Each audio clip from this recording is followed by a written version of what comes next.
Number 113, No Ideas Original Podcast. Let's go. We got Dres tonight pulling up for the convo. That should be dope.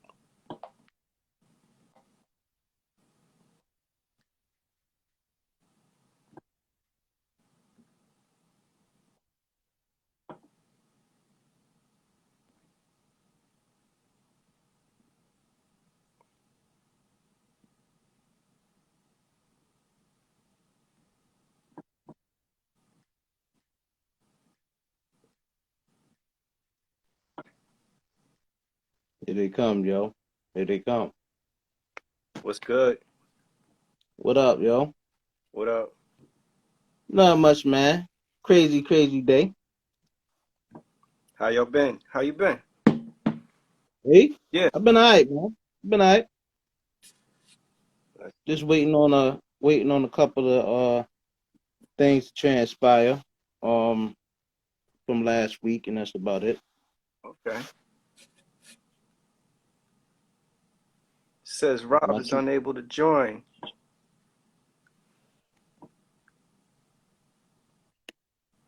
We gotta get Rob in. Mm-hmm. There you go. Said you was unable Yeah, to join for a minute. What's up, brother? yeah. I was taking putting the note to don't disturb and all that on my phone, so we don't get into interrupted, nothing like that. Turn the music off because we don't want no copyright stuff. I was in here blasting Legion and digging in the crates. I was getting in my Bronx zone real quick. You, Oh man, what up, Rob? you was What's up, good brother? getting in the zone? Just a little bit, just a little bit. You know what I mean? They got some joints I was checking out. Ain't nothing wrong with that. Yo, while we waiting for Dres to come on, let's talk to the audience about what we was kind of chopping up about behind the scenes with everything that's going on with the NFL joint with Brian Flores, and he's alleging that the NFL is racist. And then now you also got India.Arie removing her music off of Spotify because of everything that's going on Joe Rogan. with Joe Rogan. So it's been a week of a lot of racism. What are you guys thoughts on the Brian Flores thing? Go ahead, Rob. Well, honestly, man, that Rooney Rule, that's a smokescreen, I think. I think it's a big smokescreen for these owners to do the token thing. Let's just hire a black guy. And I tell you, Bill Belichick played himself. He played himself thinking he was sending the text to homeboy who is the Giants coach, and he was sending it to Flores. It's like, congratulations on the Giants job. It's like, well, damn, I didn't even have the interview yet. I Yeah. mean, I'm about to, but why is he Mm-hmm. thanking me? And then, based on just the history of the NFL not hiring black coaches, he kind of just felt that thought in the side, like, these niggas ain't gonna hire me. And Mm-hmm. that's why. You know what I'm saying? And it's just far too long for a league such as the NFL not to give not just head coaches, coordinators, you know what I'm saying, GMs, give everyone a fair share. And you look at the diversity, not even the diversity, but you look at the unbalance of, those in I'd say senior leadership, but then you got 70-80% players that are black. We're generating the lead because of how much we do. You know what I'm saying? How much we play. Our fan base is through the roof. So I really I don't like it. And some of the things that Flores put in his lawsuit, he wants to increase the influence, of course, of black hiring. Yeah. He also wants to increase the objectivity of hiring and firing of GMs, head coaches, and coordinators. He has a list of things that needs to change. And son, if he doesn't get another job in the NFL, sometimes that's what it takes. It takes someone to, I'm gonna speak up That's so the someone else can, yeah, hear. You know what I'm saying? that's the Absolutely. effect. Yo, the thing about the Rooney Rule is that the Rooney Rule doesn't really say that you have to actually hire a person of color. It just says that you have to Just give got to interview him. to a person of color. So yeah, it may be a farce that they're doing it. The irony of all of this is the one coach in the league, which is Mike Tomlin. He's the one black head coach, and I think Art Rooney, which the Rooney Rule comes from. I don't know if previously he was like a owner or something like that. He had ties to the Pittsburgh Steelers, Right. and like I feel bad for Brian Flores because I'm sure he's aware that by doing this that he's committed career suicide. He really put himself out there. The thing about Big it is time. the thing about it though is that I wonder if if he's gonna actually win this lawsuit because the Giants already issued a statement, the Broncos issued a statement. Everybody's issuing statements like really quick, which is different than the Kaepernick joint. Kaepernick was a class action lawsuit against the whole NFL saying that they colluded to keep him out and they just paid that money to settle. The NFL is a multi-billion-dollar business where throwing people millions of dollars to Yeah. get rid of them is sometimes, It's a non-profit business too, son. it's a practice. So if you think Mhm. about Brian Flores, if he thinks that Bill Belichick is a smoking gun, the Giants easily could say like, "Yo, Bill Belichick don't really have anything to do with our organization." So the fact that you got that information from him, he doesn't make any decisions about what's going on in our building, and I'm sure that's a It's a card they're fact. gonna play. Guys, Z, what you was gonna say? I think it goes. It's a combination of what both of you gentlemen said. I think it goes way back to the initiation or the inception of the NFL and how long it even took to have like a offensive head coach or defensive head coach from the inception of the league. I think it also has to play a point to where, I mean, don't get us wrong. There were I think up to can't I don't know the exact number, but there were a number of black NFL coaches, throughout up until today. Absolutely. But Absolutely. at the same time, I think and I know and I'm sure you guys agree, whatever sport, football, baseball, whatever, but we're talking about football, of course, that like how Brother Rob said, we are the face of the league. And I think right at the time when the situation happened with Kaepernick, I think at that given time is where we should have propelled and excelled and broke away from the NFL and started our own league, because you got to look at it. Nike, Adidas, Under Armour, and all that, they're gonna follow, the face of the actual sport. Mm-hmm. And I think, and we have so many multi hundred millionaires or billionaires, athletes, entertainers, whatever. They need to put that into a pot. How Master P and all these other people have been saying for the longest, but there's never been no actual plan. Yeah, Like people could talk no about foot the to the plan, ground. but they don't ever put the plan together. But I Right. still think to this day, I say about a good 7 to 8, maybe 10 years from now, we're gonna have our own league. Um, and when I say we, it's not just black people; it's people that stand for the injustice of how things are going on, as far as how the hierarchy in corporate America, as far as in sports and all that, the red Sure. tape and all that. The NFL, I think, has such a stranglehold on this industry. You think about like the other people that are wealthy that try to do this. Vince McMahon tried to do it 2 times and couldn't be Mm, successful. Like the players are the product, and then on the field, and the players is Right. probably 70-80% people of color on the field. The issue with it though is that these same players are also on the contract, so you can't just poach all the talent and say, okay, we taking all the talent away. mm-hmm. That this kind of shift or movement that you're talking about, Zane, this is ideal, but the reality of doing it with the existing players is very difficult. And I think again that's what Vince McMahon was trying to do.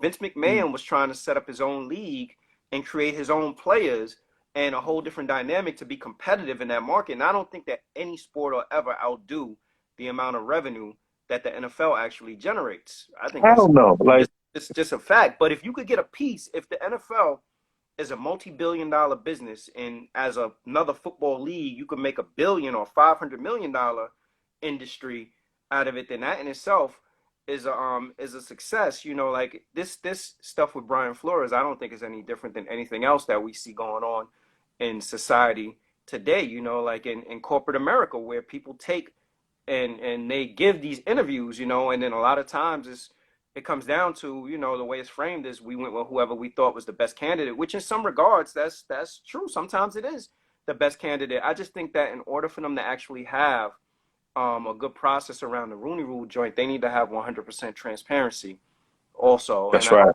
that's the part that's probably missing, and this if anything is going to open up the eyes of the league, the commissioners, and other people to say like, okay, we need to have more transparency in what this hiring process looks like. For those That's that one of the things. so we got That, Dres Black Sheep joining us shortly. that was one of the Big shout things. out to everybody that's joining in on the live tonight too. Yeah, shout out to y'all, man. That's one of the things that was he wants to accomplish in that lawsuit is the transparency. Mhm. You know, you can tell anybody what you want to tell them. You know, what I didn't like, honestly, was um the incentive how he incentivized to Mr. Flores about tanking the team. You know, giving a hundred K for every loss. Now, my thing is this, man. How does an owner hire a coach to manage a team? What, 53, 54 players? Mm-hmm. So what do you go in there? You tell your running back, I need you to fumble today. That's it. You tell your kicker, I need you to miss that field goal. You know what I'm saying? I need you to throw interceptions. I need y'all not to play no D. I mean, these are guys that are living their dream to come to the league to win and honestly win a championship. So you can't demoralize these individuals to tank a team for the sake of a draft pick. And we already know most draft picks, they turn the bus anyway. I mean, we ain't gonna get a Brady. We're not gonna get someone drafted Yo, 199. Trevor Lawrence. the Trevor picks, Lawrence. the picks though, the picks that they got as a result of this though, they got they got Two? Baker Mayfield, they got Miles Garrett, and they got their Peace Dres just joined us, and they got their cornerback. You know, so it's not like that they not hurting. They did well. Yeah, it's not hurting, but I totally disagree with that motive. You know what I mean? Dres, what's good, All bro? How right, you what's Peace, good, doing? y'all? How y'all feeling? peace, O, peace, You Peace, OG. peace. All yo right, yo peace, you a y'all. brave soul. You out there in that freezing rain? Yo, it is bleeding out here, man. You know how it goes, though. Word up. Got to make Yo, a run or two. I'm actually running to the studio in a little bit. okay. Absolutely. Okay. Yo, I want to thank you for joining us. I don't know if you recall, we had tried to do this sometime back, I think in like November, but we was having like technology issues. Yeah, yo, yeah, I do remember, no doubt. How your brothers been? Yo, we good, we Good good. well. And But y'all yo, see me? I'm still on the go. I'm still I running from that. see, Word. I see. But yo, let me say this. I want to pick up where we had stopped talking last time. We was talking about like the Jungle Brothers, and we was talking about the impact that the Jungle Brothers had on the native tongues, and it just made me stop and think about like and I'm wondering from you like how do we transition in hip hop from being about empowerment and just making like feel good music to making music that was solely about materialism, glorified hard drug use, and it was a shift. Like, where do you think that shift came from? Well, like you kind of saw it really happening in real time. You know what I'm saying? Like, and it's kind of bugged because I really felt in my heart, like even back, um, like like, and I hate to point fingers at. I don't want to point a finger at any particular group, but some of the subject matter that cats were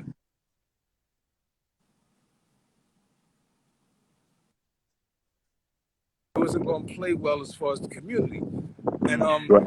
you know, and once it got to the point where the money really became real, because once it got to the point where the money became real, then the money became what people aspired to. Right. That's You know right. what I'm saying? They didn't aspire to be an artist. They didn't even aspire to have something to get to the money. You know what I'm saying? So once the money really came to the forefront, a la shiny suit season type years, you know what I'm saying? Like it, it is what it is. You know what I'm saying? Like, Right, right, right, right, right. like, he did he? Yeah, he did. You know what I'm saying? Like, but but all of that was instrumental. It was just a matter of how we controlled it. You know what I'm saying? Like all of that was important. Yo, these streets Right. are really coated with ice. But all of that was important because that you know, that the money is where we'll get our power once we kind of start spending it correctly and making real purchases of character. Cats Mm. are making purchases of character right now. You know, the money got real and everybody went for self. And that's kind of how I feel. Look, woo, that Be would have been careful. on live. That would have been crazy. Careful. Oh That would have man, been so ugly. Woo. woo-wee.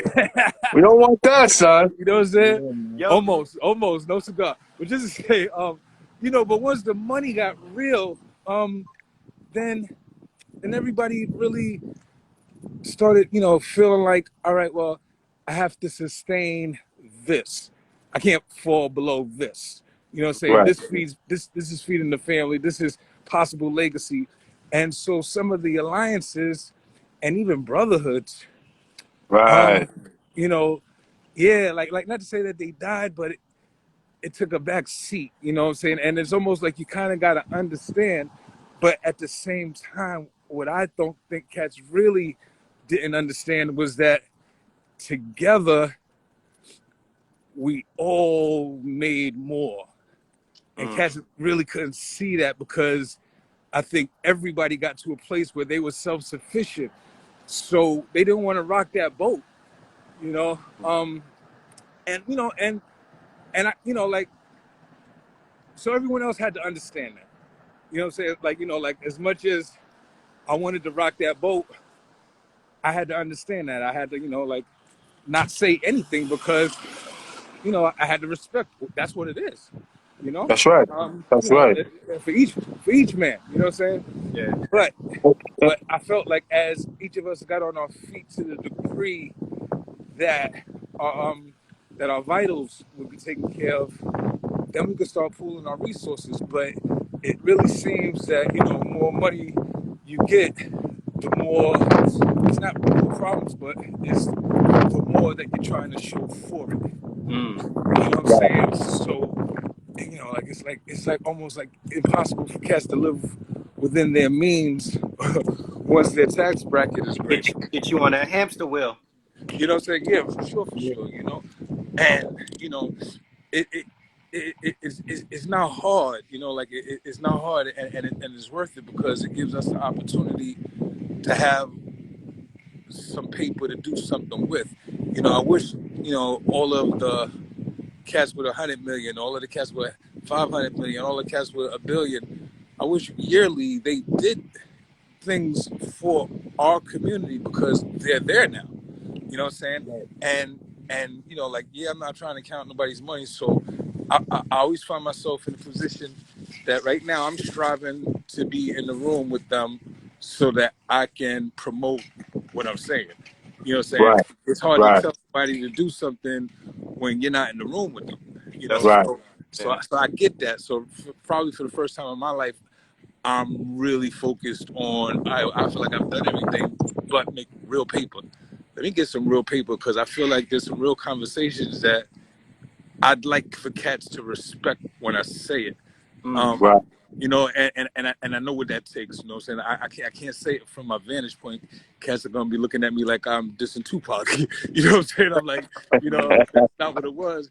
And you know, like, and I'm not a fan. I'm a peer.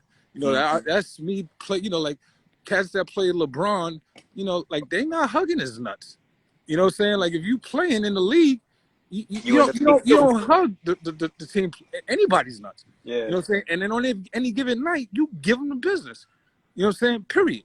You know what Yeah. I'm saying? So, you know, I hated that cats kind of tried to play that. And even my man saying something like, you know, like they were fighting. I said they were wilding. It's the same shit. You know what I'm saying? right. But, you know, but cats gonna be what they're gonna be. But nonetheless, like I even have something really important to say on that front that I think I'll get to.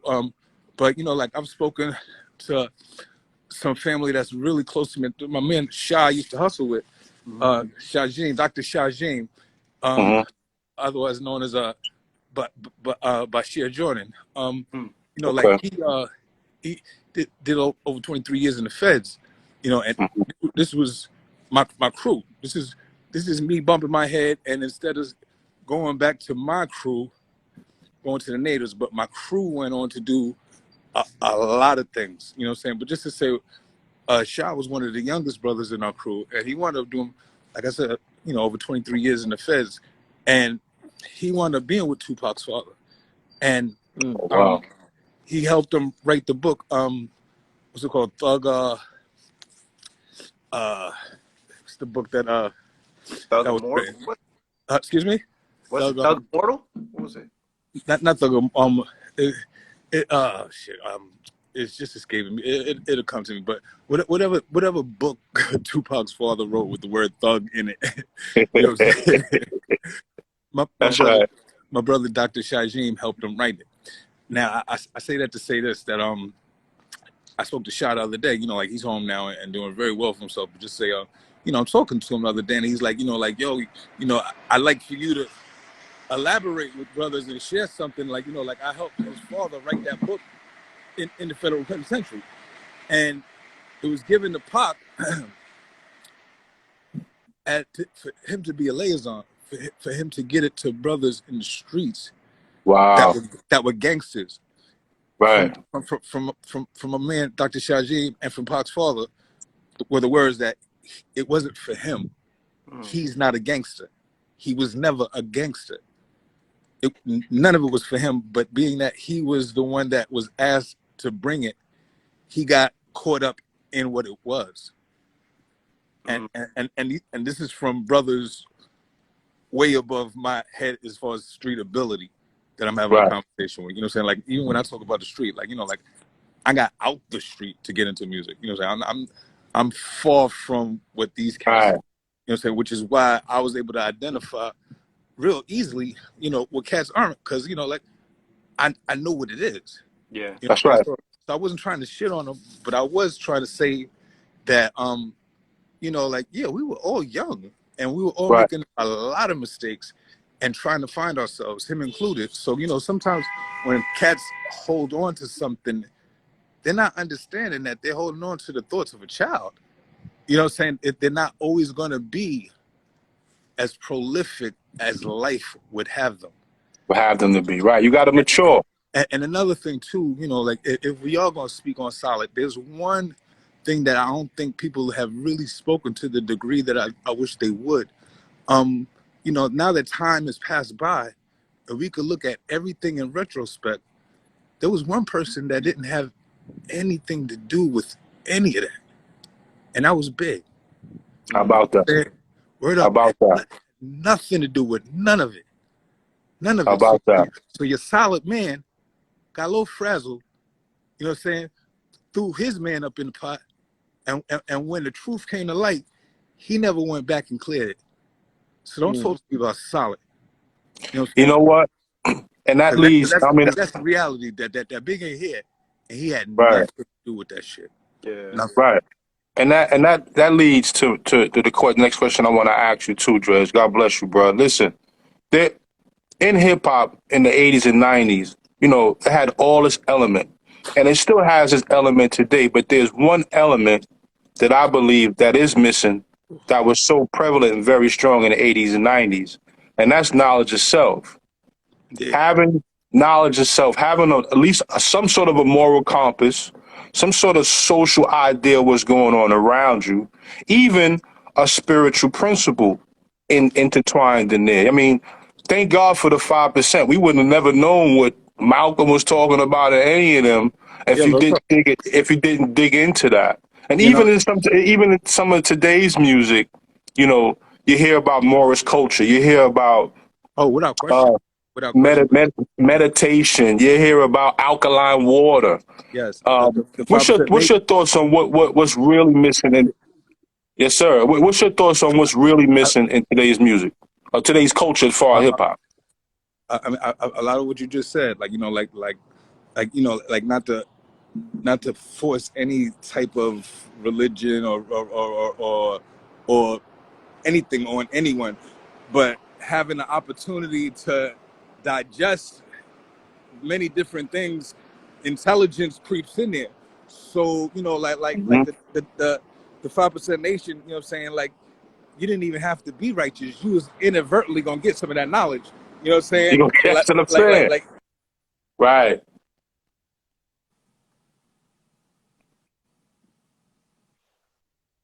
more about Little Train Track. But just say wow. But just to say, like, you know, like we missed that, you know, like we missed that, and even some of the things that would come after that were more palatable because of the 5% Nation. You know what I'm saying?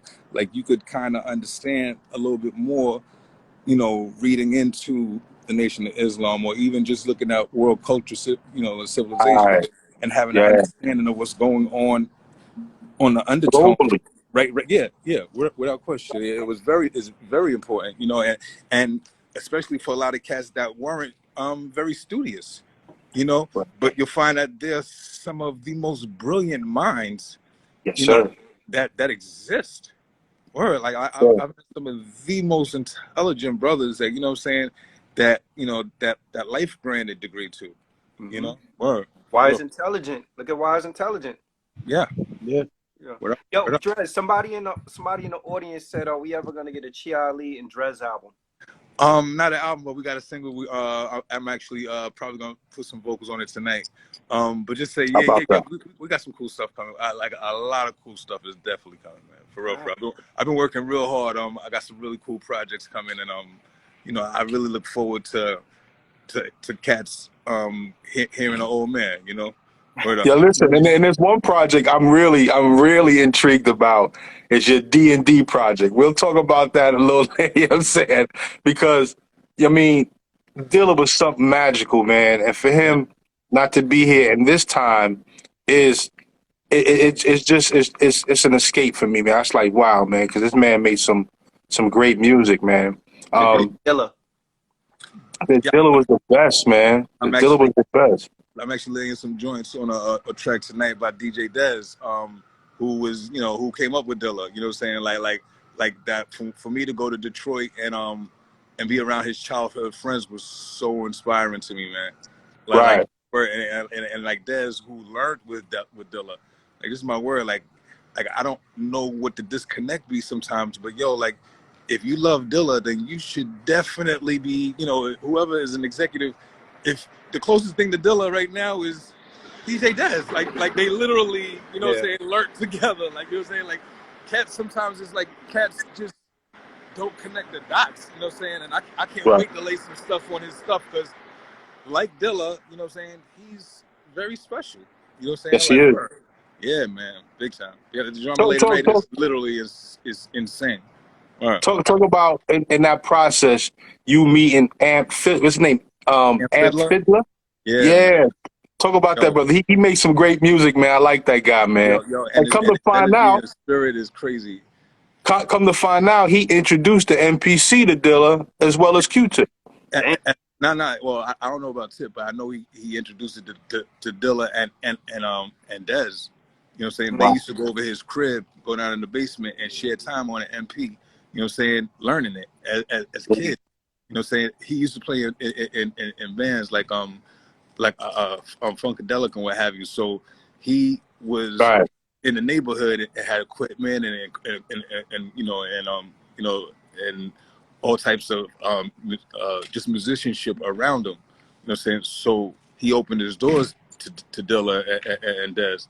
And, you know, that took a great man to do something like that, you know, and help, you know, bloom that fire. You know what I'm saying? Like, he's very instrumental in Dilla's journey.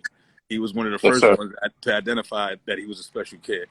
Or a big shout to Amp Fiddler. Or I learned so much doing this documentary, man. I can't wait for people to see it, because it's going to be amazing. Yo, we got somebody in the chat saying that they don't have any sound. Can other people verify that they can actually hear us? Go ahead, Zane. Yeah, I can hear everybody. Once again, shout out to all the people that's tuning in tonight. Shout out to the legend Dres, man. Me and my cousin Shannon up top. And of course I know Rob, you know, we all were born in the Bronx. And yes, sir. I tell you what, man.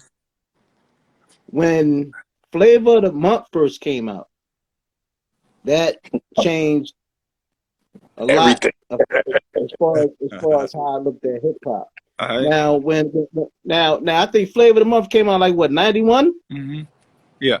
Right. So 91, it was a lot of big songs around that time too, brother. You had Uptown Anthem by Naughty by Nature. You Yo, had top. Scenario by Tribe. You had Mind Playing Tricks on Me by Ghetto Boy. Summertime by Jazzy, by Will, Jazzy Jeff and the Fresh Prince.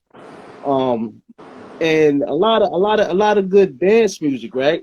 And I believe around that time, I guess until like maybe like 1995-ish, 6-ish, that's when things started to change, man. As far as like The shiny suit it era you was wasn't, talking about, shiny suits. yeah, Yeah, man, I and mean, Shit was that shiny, right son. there really, yeah, that what that seemed that to right happen there was was like the. what seemed to Now happen go ahead. was that whoa, this really iced up out here. Yo, what seemed to happen was that that instead of cats really digging, that it was easier to take a disco hit and rhyme over it as opposed to creating About that. something no one ever heard before. You know Mm-hmm. what I'm saying? So everybody started literally just taking old hits instead of creating new hits out of old songs. Mm-hmm. You Yeah. know, from there it just kind of kept on. So that was more like a cheat code. That was more like a cheat code. Like Cheat one of code or no? the first ones, Yeah. And like I said, it's hard to it's hard to get mad at cats for figuring something out, even though it might not be for you. Right. You kind of gotta rock with it, but like it's whack when it affects what you do, because at the end of the day, it started affecting how we made music. You know what I'm saying? Now they don't want to clear samples. You know what I'm saying? Mm-hmm. Because, like now, using more than one sample is definitely an issue. You Yeah. know, Yeah. and yeah, it just brought about a whole different uh, turn of events for cats like Along or Primo or Professor, what have you. You know what I'm saying? Like, and it affects us to this day. Cats are quick to try to put something together that sounds like a sample, but it's not a sample. Though. You know what I'm Yeah. saying? Yeah. Yeah. And it is. Speaking of samples, like for you guys, for your first album, A Wolf in Sheep's Clothing, your Mm-hmm. first album right out the gate, y'all, it seemed like y'all had creative control because y'all got all the production credits on that first album. How did you finesse that when y'all was on Mercury, right? How'd you pull that off? Well, like we were coming from the native time, the native camp, Mm-hmm. and all of the natives were essentially known for being self-sufficient. And once we proved to them that we could deliver, you know what I'm saying? Then like we was good from there. Like of course they had input, and they definitely, we were young, so they definitely had some areas where they wanted to contribute or give their opinion or what have you. And sometimes they were spot on. Sometimes we didn't want to hear it because we felt like what we did got us this far. So Mm-hmm. just keep rocking with us, you know what I'm saying? But like for instance, like we picked the first two singles, Mm. and the third single they wanted Strobe Light, and I felt like Strobe Light was the wrong song to come behind Choice. Choice, yeah. You know what I'm saying? Like I just felt like it was just way too soft, just way. Like if Choice is way to the right, then the Strobe Light was way to the left. You know what I'm saying? And I just wanted something a little more centered as far as where we was just coming from. I thought Similac would have been a better look as far as that single, but at the end of the day, since I kind of like really like put my foot down, and that's how we got the fourth single. But I felt like it was already kind of done. Like we didn't follow it up with the type of song that I thought we should have followed it up with. So us dropping Similac after that, it was cool, and the album was amazing. Everything went so beautifully, but I felt like we really kind of could have took advantage of a couple of things had they kept believing in us. Yeah, that was a great album though. Oh One yeah, thing, yeah, Yes, son. without question. Mm-hmm. sure. I just felt like that third single, like imagine if something like a Still in the Ghetto or like or On the Wall, like something just a little more in the vein of what Choice was, you know what I'm saying? Right. and then maybe, you know, falling out the door, maybe do a strobe light. But you know, it's 20 years ago. You know, it Yep. is what it is. You know, you can always sink the putt. You know, second time you hit it. One of the things I think that's understated about that album is like the actual sequencing of the album, because y'all got the skits on there too. That was classic skits. Yo, my shit was. But in the Don't, meantime, is my shit right there. yeah, don't. But in the meantime, I think was the B side to the Flavor, right? No doubt, no doubt. Yeah. And actually, like the first real song on the album, you know, like after the initial skits. How long did it take y'all to record that album? It took quite a while. Like, you know, it definitely wasn't something that just happened. As far as, like, you know, I'm not one of those cats that just walk into the booth and and spit one time and it's done. Walk through the building. Give me 1 second. Yeah, like I'm pretty methodic. I'm pretty methodical what I do. I'm pretty methodical how I kind of rock as far as writing and you know, like even just my process. You know what I'm saying? So it took. So we got another question when Dres comes back Cool. from producer Big Stacks. He says, "Is it true that sample clearance issues slowed down the completion of the nonfiction album?" But yeah, I mean, for those who haven't, if you haven't listened to A Wolf in Sheep's Clothing, go pick it up, listen to it. Came out in Yeah, give it a 1991. listen, yo. There's some joints Very on it. dope album from start to finish. I think he got booted. Very dope album from start to finish, from intro to skits to songs. Like they could have easily had more singles off that album. And a lot Absolutely. of people Absolutely. they don't realize there's two versions of The Choice Is Yours on that album also. Right. That's right. That whole album was dope, man. I remember that. I remember the Flavor of the Month coming, and I was at a party, and we lost it when that shit came on, son. We lost it, B. And it was a house party. And I mean, the parents looking at us like, they gonna break our walls down when that song came on, son. But, you mature and you learn the game, and, like you said, that was 20, 30 years ago. And here we are now, man. Thank God we're here to talk about it. You know what I mean? God bless him. Plus, The Choice Is Yours been used in so many like movies and commercials and all that. So I know, Oh, yeah. you know, it's You still, can hear that it's almost still in every. that thing will gonna resonate for so many years, man. Yeah. You hear Decades. that in every stadium you go to. You hear that song, son. JJ Cool J Cool says Strobe Light has a remix. I think. Yeah, I think Strobe Light did have a remix, and I think from the Strobe Light remix, I also think they did something with Vanessa Williams at one point. Yes, he did. Yes, sir. Mm-hmm. So Did a yeah, couple of jobs, man. they were moving. That album, I remember listening to that album from start to finish and being like, damn, like this is a really good album. Yes, sir. And the other thing that I appreciated about them, which when he comes back on we'll talk about, is that like the for them to be a part of the Native Tongues, they had their own distinctive style, right? Because you had the Jungle I was gonna Brothers say that. tribe, you had them, Mm-hmm. you had Queen Latifah, you had Moni Love. It was just such an influx of talent around that time. Right. And the beauty of the music that they made, again, I go back to the fact that this was a time when people were making music about empowerment. Folks felt good about being people of color. Like Right. there's always been, I think, like sexual innuendos in rap music, but it was definitely a lot of creativity that you could turn on the radio and you could listen to a Buddy, or you could listen to Queen Latifah, Even Jimmy. They was a part of Jimmy too, son. Yeah. You know what I mean? And that was about safe sex. Yeah, I was actually listening to earlier today the Jungle Brothers' first album too.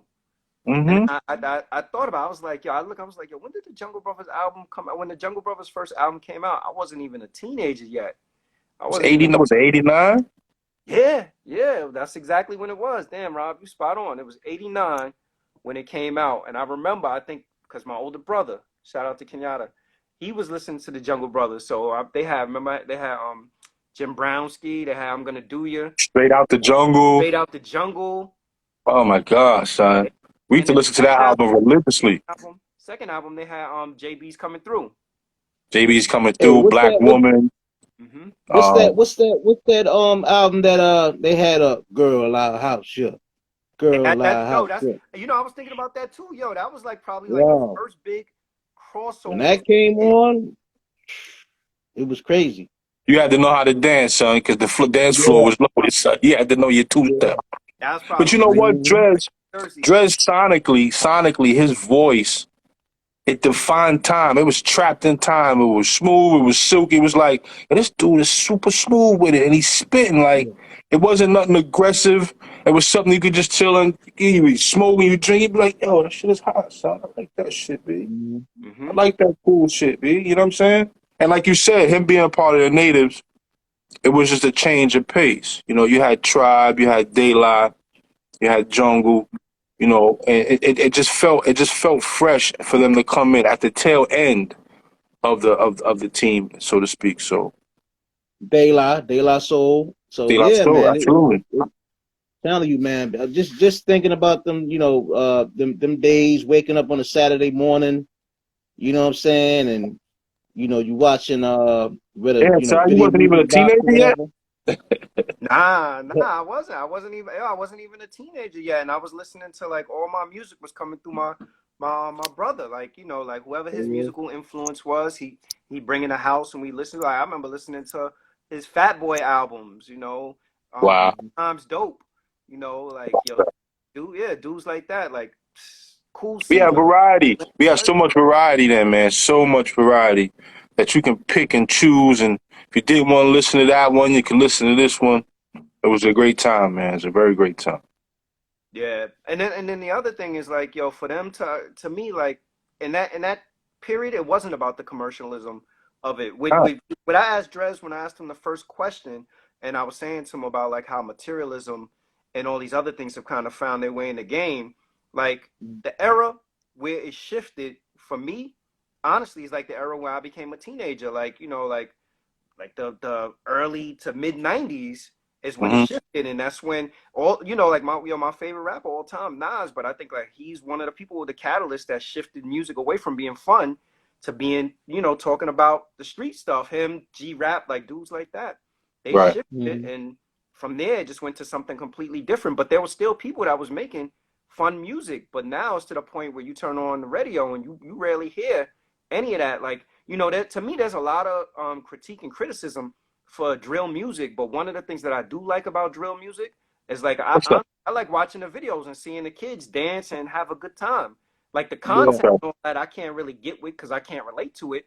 But I do like seeing them. Like okay, like they're having a good time. They look like they're having fun. Like if you never watched the Big Drip video with Fabio Foreign, like that's a video where they got water guns. They out the pool and Right. They're enjoying themselves. They're enjoying themselves.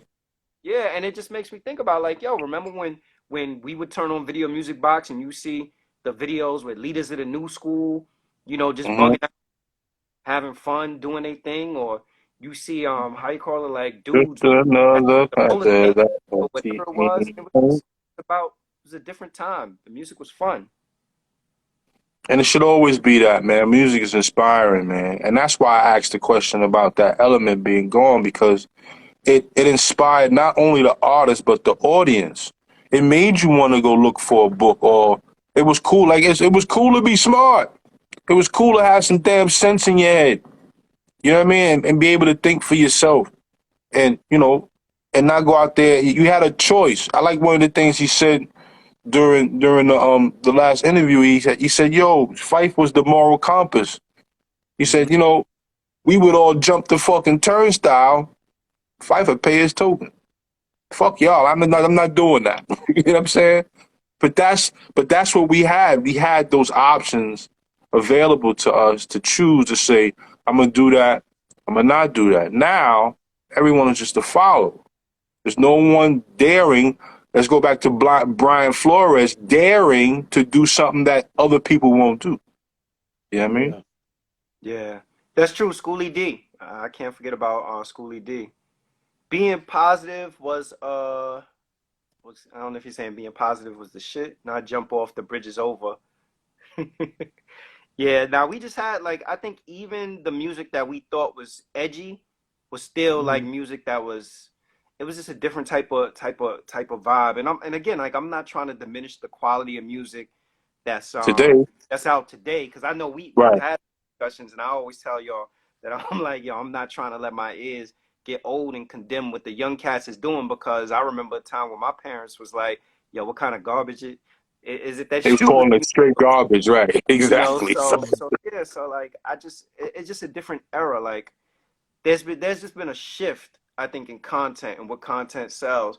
And to me, one of the worst analogies that people use to describe it, that I'm like, it's cringeworthy, but it's true. When they say something like, in the 90s, people were talking about in the 90s the glorification of selling drugs, and now it's the glorification of using drugs. taking it. It's just like this shift, this continuum that we on in terms of stuff. Like we went from knowledge, like even you go back to Melly Mel and the message, knowledge, Look at information, the title of the song. knowledge and information, to now we just on something completely different. So Right. Maybe he's taking his coat off. He'll be back, hopefully. we need to grab hold more of our roots in hip hop's birth, man, to preserve our culture, man. We owe that to our artists. Yo, Hendo, that's a fact. You know, like we had that conversation before, and I was saying too, there has to be some accountability put on us as consumers, because, you know, we always talking about the quality of music that's out, but then when our favorite artists put out music from our era, we don't support them. We don't go out and buy the projects, and then we say stuff like, Nah, we don't. not played on regular radio. Regular radio is a dying art. Talk radio is more popular And than regular, right. radio. So, you know, Podcast. so you gotta go and stream these artists' music. Like when KRS put out a project, go stream KRS project. You know, stream OC's project. How you call it? Stream whatever it is Master Ace. yeah, Like I always talk about Sadat X. Like he's always putting out a project. You know what I'm saying? There are a bunch of guys that's putting out. I think even Grand Pooper got something coming out pretty soon.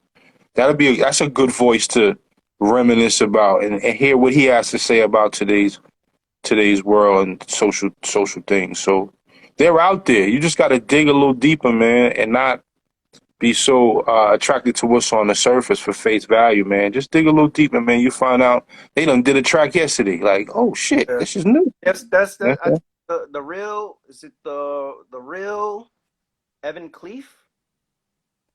Pardon me if I'm pronouncing your name wrong, but he says this consumers and supporters That's my different. man Van V. Yeah. He's doing a project with Camp Low right now. Oh, that'd be Yeah. dope.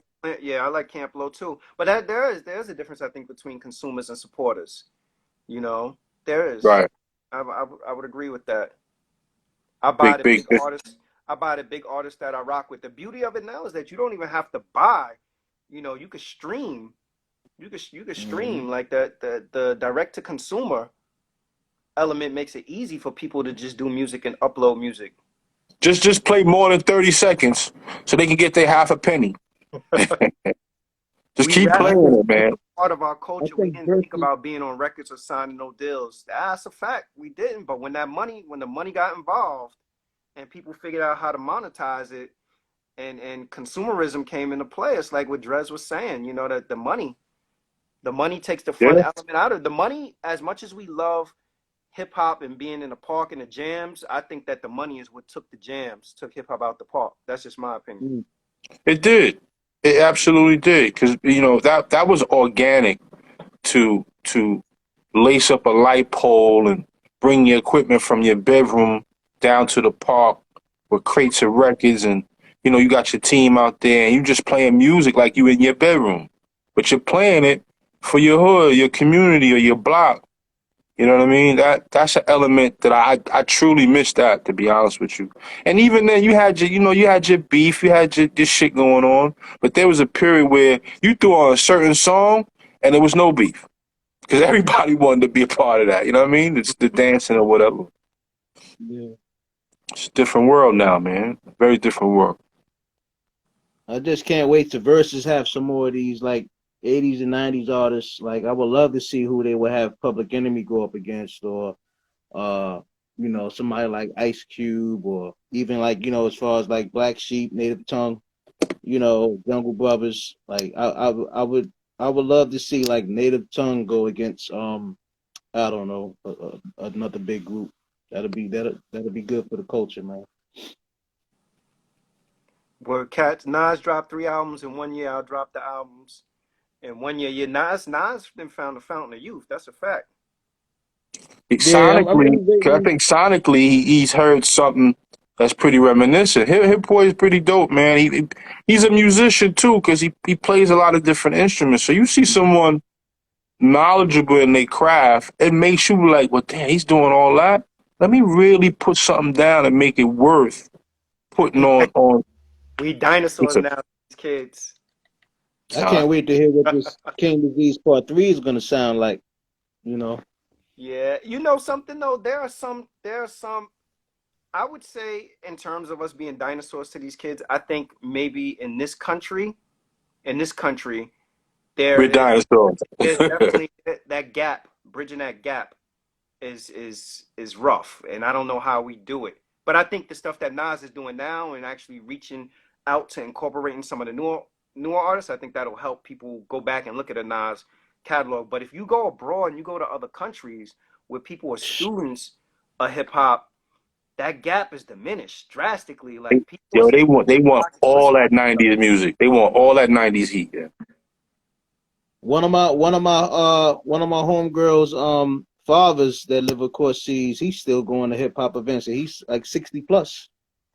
He got a crew. They go to the hip hop joints. Of course, like in the golden era concerts and stuff. But I just can't wait till this pandemic and stuff slows down a lot. I don't think it's going away no time soon, but can't wait till it slows down, man, so I can start getting out and start going to some of these concerts.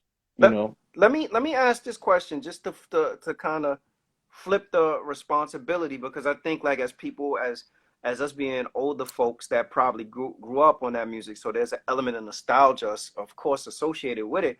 Is there more that you think that we could be doing as the quote unquote old heads to kind of inoculate younger folks with the music? Because I think whenever people have this conversation, it's always it's more than likely we always throw it off on like, yo, these young cats, they ain't checking for the older music.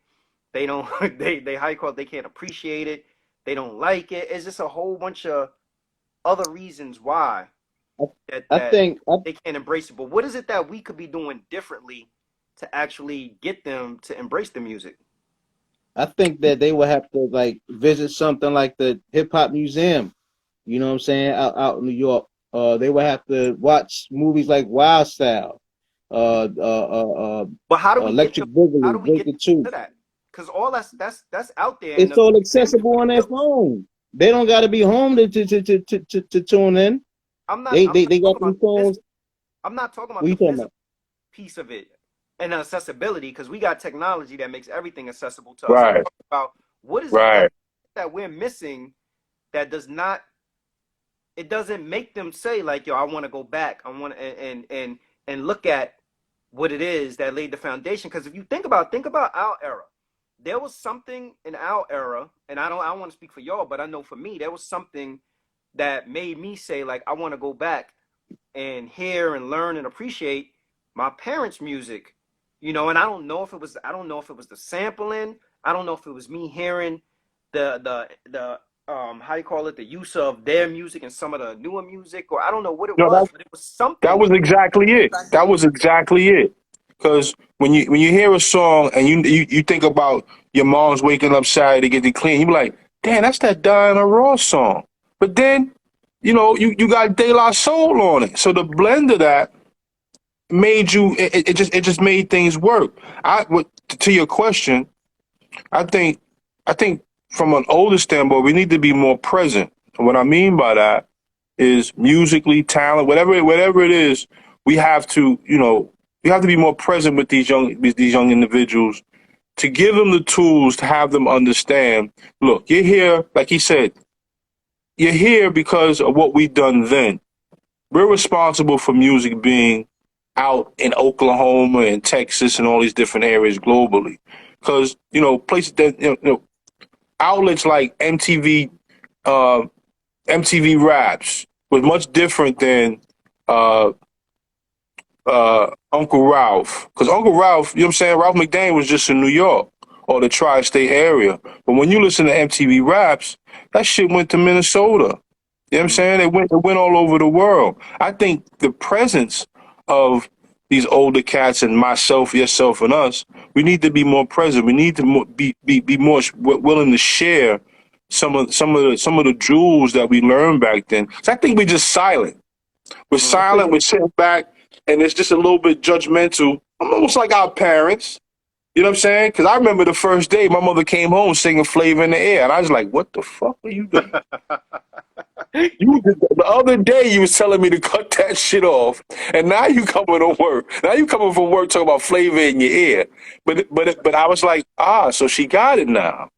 You know what I I mean? think And I too, think I man. think Like, you know, the availability of being present, because your presence speaks for itself. And then if you can open up in a dialogue about music, about where Yo, it yo, came Rob. from, and telling. Yes, Pardon sir. me, Rob. 1 second. Justin Warfield, send a request and I'll bring you up. Send a request and I'll bring you up right now. Yeah, Rob. And And I think that's really where the divide is. We talked a lot about OGs and having that older influence around us. Yo, man, pick a, I don't know, grab a shorty around his neck. Yo, come here, let me talk to you, B. I've seen what you was doing. I appreciate what you're doing, but let me leave this little jewel with you. You know what I mean? And share something that might gravitate to him, or it may pick his brain and be like, yo, I appreciate that, OG. Good looking, man. Here's my music. But yo, here's my number. I mean, it starts like that. We got to take it back to when it was all right to approach a person and give him his props, but then leave him with something too. Like, here's this pamphlet, my dude. Read that. You know what I mean? I think that's where it needs to start, honestly. Gazin. Z, good. Can he hear us? Zane, can you hear us? I don't think he can hear us, bro. Yeah. What's good is your gift if you can't share it. What good is Right, your gift sir. if you can't share it? That's a fact, Shane. Shane the dribble machine. What up? That's the OG right there, son. Shane the dribble machine. Yo, Yeah. what good is the gift if you can't share it? You know what I mean? And to his point, we had OGs that didn't mind pulling us aside and telling us, yo, use the backboard. Go behind your back. Why don't you fake? Do a pump fake. You know what I mean? That's how I learned how to play ball. Watching OGs. And then I used to shoot from my stomach. Rest in peace to my OG Jip. I used to shoot from my stomach. I used to flip it. I almost shot like Trey Young. He just shoots from his stomach and it pops up. And but Jim said, yo, get your fat ass over here. Let me show you how to shoot. Yo, pop your wrist. And that was history, son. And I follow Jim everywhere I go, man. But that has to happen. You gotta share what it is that you know. Yeah. Yeah, I think that like I said, like I think that's one of the things that we always run into. Like every time we have this conversation, the emphasis is always placed on the other person. It's always placed on the youngins. All right, we're gonna bring Justin Warfield in. It's always placed on the youngin to get the knowledge. Right. You know, Justin Warfield, what's up, brother? How you doing? Peace. Can you hear us? We can't hear you. Can you hear I'm us? feeling that hat. I'm feeling that hat, homie. He get his audio together. But yeah, that's like one of the challenges I think that we always have. How do we actually engage them around this conversation? Can you? Nobody wants to approach the young dudes because you figured, hey, they young, they wilding out. Nah, they don't want to hear nothing I gotta say. And some of them are like that, but not all of them are like that. You know yeah, what I I mean? You agree. got sometimes it's just like picking cherries off a vine, man. All of them ain't sour. You gotta go through a couple of them before you find a sweet one, or one that you can talk to. Do Yeah, y'all yeah, really think it's huh? yeah, Z. Yeah. Do y'all think it's like gatekeepers that's trying to stop that connection? Because if like you brothers say, if we get that connection of even like the more popular artists right now that's in rap, and they tell us or tell the generation Z right now to go back and listen to this particular artist or this particular group or watch these particular movies. Yo, Do y'all think that brothers, it's set up like peace and that because blessings. Peace, bro. Peace and blessings. Peace, Yep, Right? peace. yep. That's my Yo, brother B right there, son. He's working peace and with blessings. the peace. What's up, Yo, bro? What's going on, Camp, man? camp, peace, camp low, peace, all that. It's love. But I wanna ask a question. Yes, sir. Native tongue versus hieroglyphics. Mm. That's the only crew that from the west to the east. Mm-hmm. And they both got similarities. So that's all I want to see. That'd be That'll be nice. What do you good. think, guys? What do you think? What do you think? That'd be That'll nice. be good. You got casual. You got other cats that's crazy. Right. And they band members is like, and they play live. Right. Play live. Hmm? Every group from that native tongue, they play instruments. They play live. So that's a good competition right there. Yeah, that's a good conversation to have, man. I love the Roots. The Roots is a great group that plays live as well. But The and that Roots, picked up for a there's while only too. That one did pick group for up. that. So there's only They, one they, group for the Roots. that live instrumentation picked up for a while because I've seen a lot of older cats. I forgot what cafe it is, but they play with a live band playing their old hits. I forgot the name of this cafe, but it was refreshing to think that all right, you don't need the mic, just the mic and a DJ. You know, you can have some live instrumentation, somebody on the piano playing a piano riff. No, I'm not saying that. I'm saying Now, lyrically. I'm just crediting the instrumentation. Lyrically. I'm using the instrumentation Mm-hmm. of Yeah. other instruments other than a mic, a turntable, and a beat machine or whatever have you. Sometimes that's just refreshing. You know what I mean? Yeah. Facts. But lyrically, hieroglyphics, Yes, sir. they're some. That'd be Lyrically. good. That I see where you're going with that. Yeah, that'd be Because there were like more like we grasp on that in the 90s with like they're like more like a New York style, but then they were not from New York. They're not from East. So the hieroglyphics, all hieroglyphics, even King T sound like he was from out here. But Absolutely. he kicked a certain flavor. Yo, I like Planet Asia. Planet Asia sound like he from the East Coast too. my Exactly. Exactly. my favorite from the hieroglyphics is Souls of Mischief. So it's a little shit. Yes, sir. Hieroglyphics. Yeah, That's the hieroglyphics. yeah. The hieroglyphics battle Native tongue. us. Exactly. And now I would love to see that battle.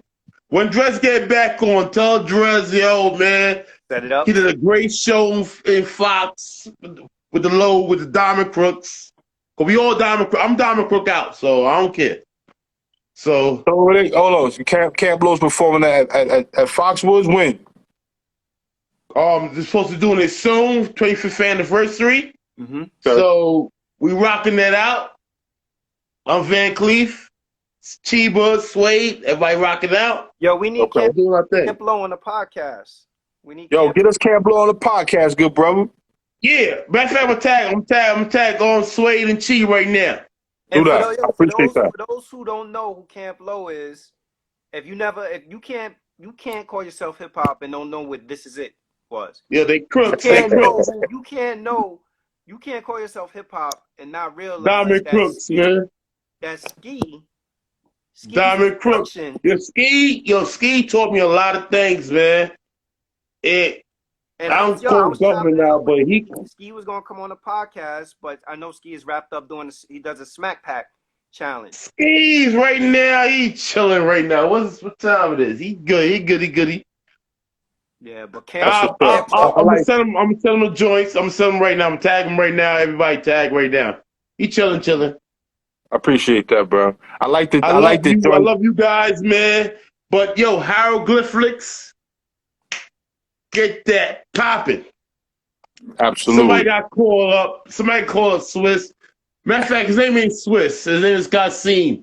We all grew up with him. We all grew up with his ass in the Bronx. I don't care. I blow his government up, man. We all went to school together. So fuck that, Kassim. That's a fact. 144. The same. We blow. Come on, man. I don't call dudes by they stage shit. I call dudes by their names. What I went through. If I knew you, you're Rob. We got the same barber. You know what I'm saying? We got the same. So I ain't gonna blow shit up. Yo, he said Cool Rock Ski. Cool Rock Ski got a new joint. Cool Rock. I didn't even know Cool Rock Ski still made music. That's No, to your point, Shy. That's to your point. There are artists that still making joints. Ain't that just to piggyback back on the Camp Low? If no one heard 80 Blocks and Tiffany's, the joint they did with Pete Rock, part 3 is gonna yo, be sick. son, 3 is sick. listen to that. Listen to that album. 3 That's is like, sick. how come no All one knows produced about by this? all produced by Pete. All Peter. produced by Pete. Yes, sir. Peter. Yo. Yeah. Listen not for we call it the new we call what's this dude navigate from Ultramagnetic. Yo, Ultramagnetic MCs? Okay. Shout out to Cool Shit. Keith, Ultramagnetic MC. Cool Shout out to Keith, both of new them. joint Yeah. is bananas. He's stuttering. Actually, he's stuttering through the whole album. Stuttering his raps. He took it to a stuttering level, like, cause you see how the West Coast dudes doing it. They changing. He's stuttering through boom bap. Yo, Cool Keith always been like a mad scientist to me, man. Very good with the words. Always thought out the box, yo. When that weight go on, it's Christmas season. When that weight go on, it's Christmas season, bro. Yo, Cleve, But I'm we gotta let you go so we can let Warfield come up. Yeah. Yo, Van. Yo, V. Love you Love, guys. God. Love you. Love. Yes, sir. All right, soldiers. Peace. Peace and love. All right, Justin Warfield, you up, brother?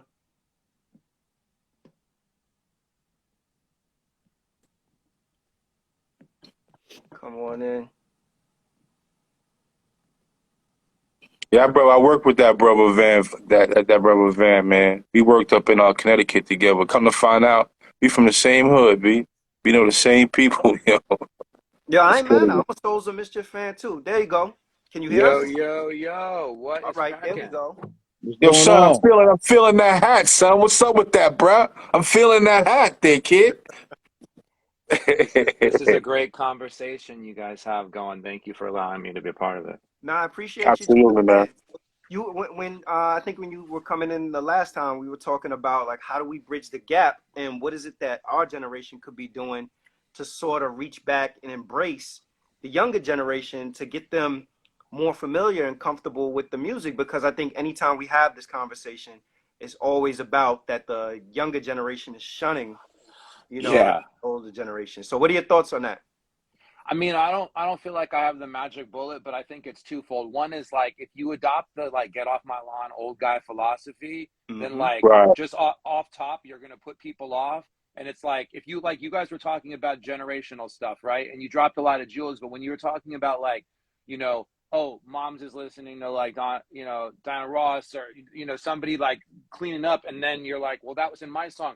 Like, or even reference like parents being like, what is this garbage? And then maybe being into Flavor in a year later. And for me, like, I think there's a rebellious thing that happens with the youth where we want to push back and be contrarian to things. Yeah. Like, and so like, as a parent, I know that like, if I try and force feed something or be like, hey, I'm going to break something off and you need to sit down and listen. Now that my kid is like a teenager, he kind of knows when to pick his battles and when I'm really breaking off some knowledge he needs to hear. But historically, it's easier to like attraction rather than promotion. When you present something to somebody, they're always going to be like, oh, like, what is this? So to me, like, for example, like my dad worked in the music industry. He promoted, first record was Carl Douglas, Kung Fu Fighting. Then it was Barry White.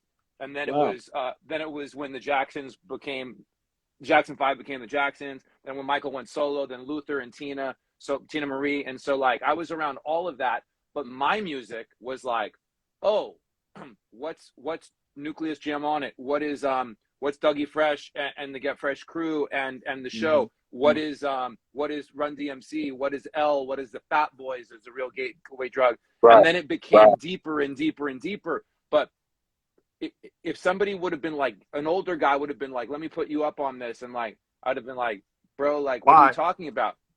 Right? Like I needed to discover it on my own. And at first my dad, who was an older G in the black music industry, was like, what are you listening to? And I was like, well, this is the future. And then in LA, where I'm at and where I'm from, it wasn't until his peer and his homie Greg Mack started playing hip hop for the first time in Los Angeles after Uncle Jam's Army, after all that stuff. Greg Mack legitimized hip hop on the radio in Los Angeles by putting it on. And I used to literally go up to the station with kids after school and be like, yo, play that new blah, blah, blah. And he would like put stuff on. So to me now is like a 48-year-old person who considers myself definitely like of that, like what I call second wave of hip hop. Like I'm too young to have been in the park, right? I'm not from the Bronx. I'm from North Hollywood, right? But having said that, I was in the South Bronx in the mid 80s, right? And I did do, you know, hang out with like Greg Nice and Smooth B in the Bronx in like, you know, 91. So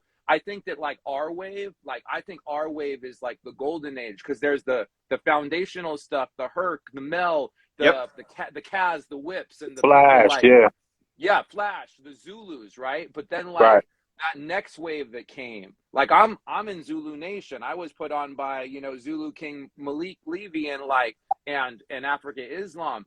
But like to me, I know that history. And so what I try and do is I try and be an embodiment of those cultural things that I came from, which were the foundational hip. It was like breakdancing was my gateway. Okay. Breakdancing, right? Like that was the first thing. And then it was graffiti. And then it was turntables. And then after turntables, when I started writing rhymes. Now I've been spending the last like 2 decades making alternative rock, but I also like still have like a brand new SP right behind me right here, because that's always going to be part of who I am and what I do, right? So like for me, for example, like sort of all over the place, but like I'm down with Tyler, right? And I've known Tyler since he put out his first stuff, and I'm a massive stan for Tyler.